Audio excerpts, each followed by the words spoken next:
राहा, आनंदी राहा, आरोग्यपूर्ण राहा, हीच आई तुळजाभवानीच्या चरणी प्रार्थना. तर आज आहे आपला तिसरा दिवस. आज अश्विन शुद्ध पक्षी अंबा आपली बसली सिंहासनी. तर त्या सिंहासनावर बसलेली आईचा आरूढ झालेला आज आहे तिसरा दिवस.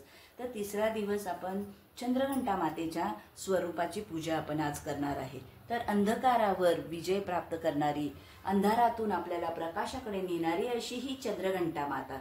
आणि चंद्राची कोर अशी तिच्या कपाळी भाळी लावलेली आहे, म्हणून ती चंद्रघंटा.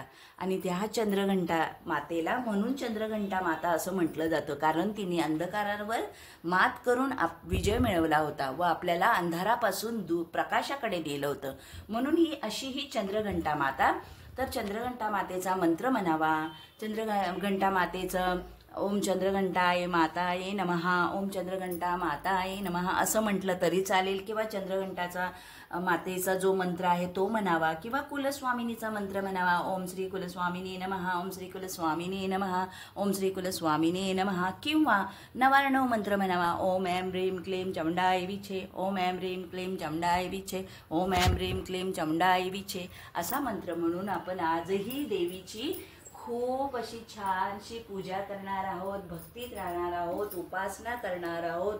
उपवास म्हणजे तिच्या सहवासात राहून आपण खूप भक्ती, खूप सुंदर अशी संगीतमय भक्तिमय अशी आपण सेवा करणार आहोत. आज आहे चंद्रघंटेचा तिसरा दिवस. पहिला दिवस होता तेव्हा आपण तुपाचा नैवेद्य दिला होता. मग दुसरा दिवस होता तेव्हा आपण साखरेचा नैवेद्य दिला. आणि आज आहे नैवेद्य दुधाचा, दूध साखर म्हणजे दुधापासून बनवणाऱ्या पदार्थाचा. तर आपण कुठलीही खीर बनवू शकतो. तांदळाची बनवू शकतो, गव्हाची बनवू शकतो, रव्याची बनवू शकतो, शेवयांची खीर बनवू शकतो, अशी कुठलीही खीर बनवू शकतो. किंवा आपण दुधापासून बनवलेली मिठाई सुद्धा आईला अर्पण करू शकतो. तसंच पहिली माळ होती विड्याच्या पानांची, दुसरी माळ होती पांढऱ्या फुलांची, शेवंती, तगड अशी, आणि आज आहे निळ्या पानांची माळा. निळ्या पानांची माळा किंवा आपण कुठल्याही जशी फुलं मिळतील ती भक्तीने आपण आईला अर्पण करायची, ती माळ आपण घटाला अर्पण करायची. तसंच आज आहे निळा रंग.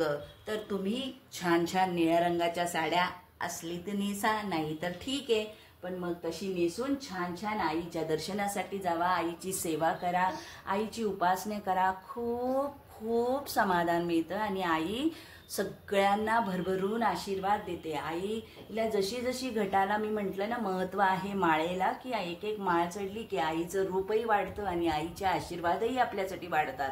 त्यामुळे आईची खूप सेवा करा. आई या दिवसामध्ये आपण सप्तशती पाठ करावा. या दिवसात सगळ्या सख्यांनो तुम्ही नक्की नक्की सप्तशती पाठ, देवी महात्म्य वाचा, देवी स्तोत्र, देवीची उपासना करा आणि आईला प्रसन्न करून घ्या. आणि आईचे श्रम जे झालेले आहेत युद्ध करून, तर ती थकून बागून आल्यावर आपल्या ह्या लेकींचा प्रार्थना ऐकून, लेकींची उपासना ऐकून आई खूप प्रसन्न होईल. बोला अंबे मात की जय. आणि ही भक्ती, ही सेवा आवडते ना तुम्हाला, तुम्ही असंच काहीतरी करा आणि करतच असाल असा विश्वासच आहे मला. कारण आई ही प्रत्येक घरामध्ये असते आणि आपल्याकडून ही सेवा करवून घेत असते. तर कशी वाटते तुम्हाला आमची ही भक्ती, सेवा, उपासना, भजन? तर नक्की लाईक करा, शेअर करा, सबस्क्राईब करा.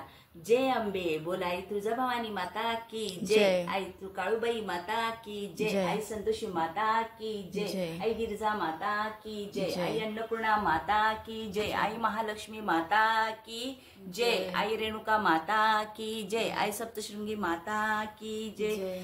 बोल अंबे मात की जय.